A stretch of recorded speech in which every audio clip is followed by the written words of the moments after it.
Okay, the only reason I gave this incredible lens, the new 7200 2.8, basically the VR3, although Nikon doesn't call it the VR3, is the EFL for electronic shutter, FL for fluorine coating. It's basically the VR3. The tripod collar.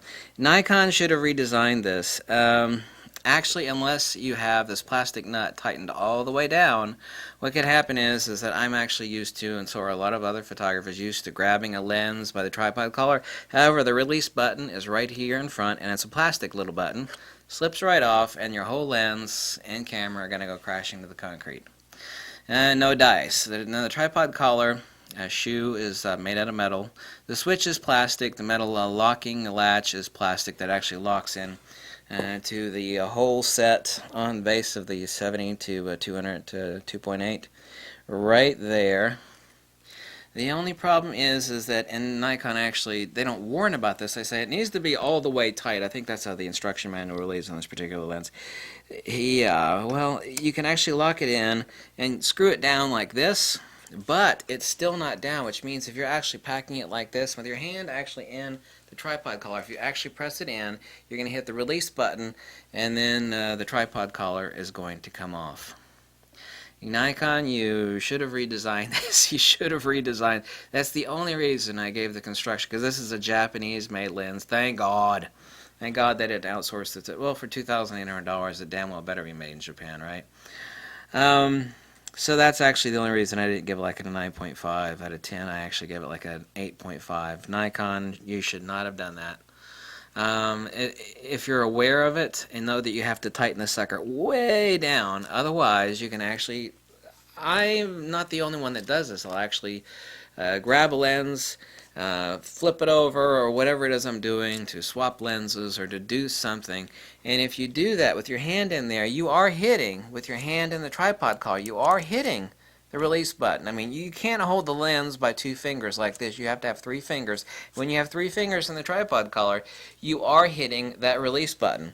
And, like I said, if, I've got it tightened way down now, if you actually just tighten it normally, and you hit that, let me actually bring it to where people would normally have it tight. There we go. The whole lens, as you can see, is actually sliding right off. Just let me make it finger tight where someone would have it. There we go. Yep. The whole thing came completely off. Not only that, I think I scratched the base of my lens. No, I didn't do that. This is metal. It would have scratched the base of the lens.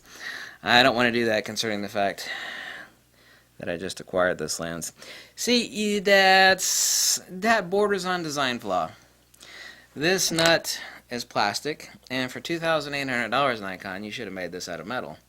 Now that I know that if this is not locked down completely tight, that it will slip off, because if you drop you see, this is the plastic release button. By the way, this is plastic. Yeah, no, that should have been made out of metal.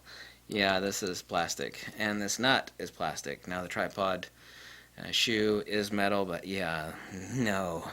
With 3 fingers on there, you are hitting the release button. No bueno, Nikon. However, this lens is incredible. This lens, as I said in the prior video, is worth every bit of what they asked for it, which is $2,800. And let me lock it down. There we go. Ah, incredible.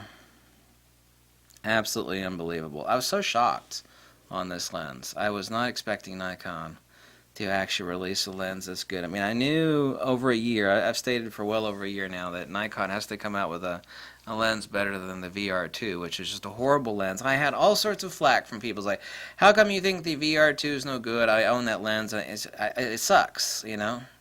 Well, what do you recommend? Well, the Tamron 7200 2.8, and I still recommend it because obviously it's half the price of this. You know, the question then becomes is, are you willing to pay basically twice as much for that extra 6%? And if you're a working pro and this lens is a damn tax write-off, then the answer to that is yes. That's what a lot of people really don't understand. I mean, they don't understand it. So that's the only reason I gave it that. Anyway, check the link below. I have a bunch of test shots. They are boring, but they're straight out of camera, unaltered, untouched and unaltered, and you can take a look at this lens. And as I said in the prior video, this lens is absolutely worth every penny of the $2,800 that Nikon is asking for it. That is the first time in basically 3,000 videos I've ever said that about an incredibly expensive lens. There's usually always not only different alternatives. People always love to say, well, you get what you pay for, and that's just so much bullshit. I mean, like the NIKKOR 58mm Noct, that lens is horrible. It's absolutely not worth it. Is it pretty damn good? Yeah, but it's insanely expensive. And as I've proven time and again, and everybody agrees with me that bought one, the Voigtlander 58, while it is a manual focus lens, obviously, it is made infinitely better. Its focus is infinitely smoother. The rendition, the resolution, the bokeh, everything about it is infinitely better, and it's a $500 lens, for Christ's sakes. I mean, it's like getting a Rolls Royce for the cost of a used Volkswagen. I mean, there's a perfect example of, you know, the bullshit of you get what you pay for is absolute nonsense. In the case of the 70-200 2.8 VR NIKKOR, everybody else that's making 70-200s needs to get on bended knee and kiss Nikon's ass, because this lens is the tits. There is nothing equal. There is nothing superior to this lens. The bokeh is amazing. The resolution's off the scale. The autofocus tracking is unbelievable. Nikon should have redesigned this tripod collar the way it looks like that. That's no dice. That shouldn't have been made out of plastic. I'm glad that it is the tracking on it and the bokeh, and oh my god, the resolution, the rendition, it's absolutely incredible. Absolutely excellent.